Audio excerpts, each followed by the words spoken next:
Hey guys, Brent Hull, Wednesday design video. Looking at a wedding venue up in the Midwest, a huge building that needs some help, has some stylistic challenges, but can be really special. Let me know what you guys think.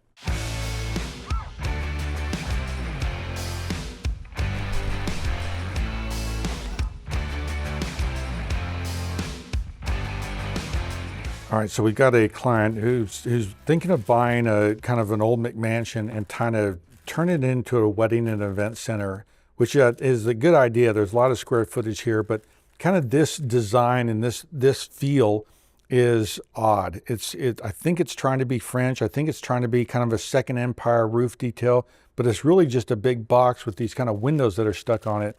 This is the side view, so this would be a courtyard. This would be something that they would try to entertain, maybe have some tents out here. So it needs to be inviting. You pull up to the front of the house, it looks a little bit more like this. You know, it's unfortunate as well. I mean, there's some real quick things as far as just what scale is. Look at the size of these piers, this fence. I mean, that thing is 6 feet by 6 feet. It's like a German pillbox. I mean, it's amazing how huge those things are. And it totally throws off the scale of this thing and how it's supposed to look. And so it becomes very imposing. And the opportunity is to, put something in that's more kind of in this size, right? Something that's 2 by 2, 3 by 3 at the most, not 8 by 8. I mean, that thing is just so huge. I mean, the scale is now completely thrown off. You've got a centerpiece here that's meant to be more important. And here you're just getting down into better details, better French elements and French design details in that Second Empire kind of look, where because this roof is so big and kind of just a huge hat, we're going to soften it off with these dormers that you take this form where kind of a double window with a balcony that kind of is odd. We're actually going to put a better balcony with better windows in it, better French doors underneath there, so that kind of it speaks more to that tradition. We're going to put coining on the outside of this here. Just soften it up, pretty it up, give it better precedent, right? Better precedent of that French style. And this house begins to make more sense, and it becomes much more inviting, kind of welcome center.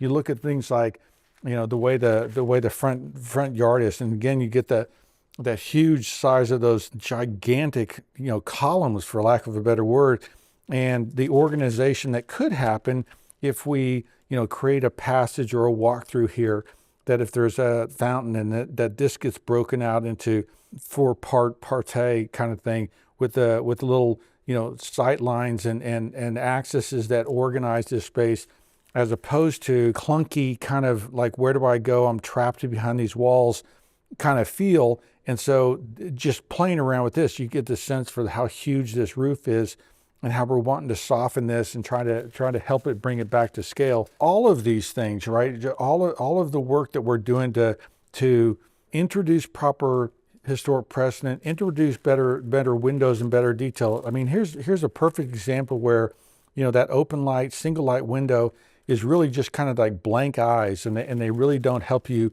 get a sense of scale. And by putting windows in that actually have divided lights, maybe in the French tradition, taking out all those garage doors, creating a central entrance space and things like that really help organize this. So here's this side area, the front's out here.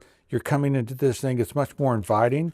I mean, this is like an abandoned, mall. And so how do we get in there? What is this going to look like? How's it going to feel? And bringing in things that are better human scale, right? You can still have your garage over here, helps tie this thing together and helps improve the overall look. And I think it makes it much more inviting. So this client is just trying to make a interesting investment, right? Where they buy something that isn't selling, and it isn't selling just kind of because it's ugly, and introducing, better scale, better details, better precedent, and it has the opportunity to be something that's wonderful. And so I would take out this whole fence, maybe bring it forward a little bit, create a little garden courtyard as you're coming in there. So there's some fun things you can do with this. They've got this thing completely made in brick and a little bit of stone around here.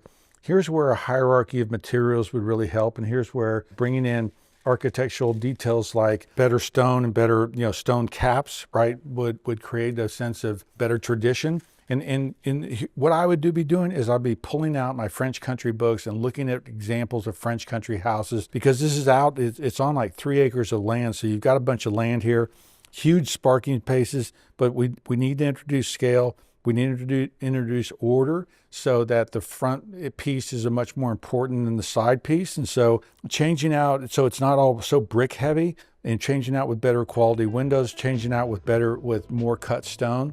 Things that are part of that tradition are going to help this thing a lot. So, not only is it getting the details right, but even changing materiality so that it works and it feels richer from certain entrances. There's a hierarchy of entry. You drive up and you know where you're supposed to go. All of those things, can be accomplished with elements like this to help it all make sense. Okay, changing those columns, changing that gate and everything, incorporating these axes and lines, things that you expect to see on a traditional historic house, really, I think, transform that. Better architectural details, better scale, better proportion. I think it made a big difference. Let me know what you guys think.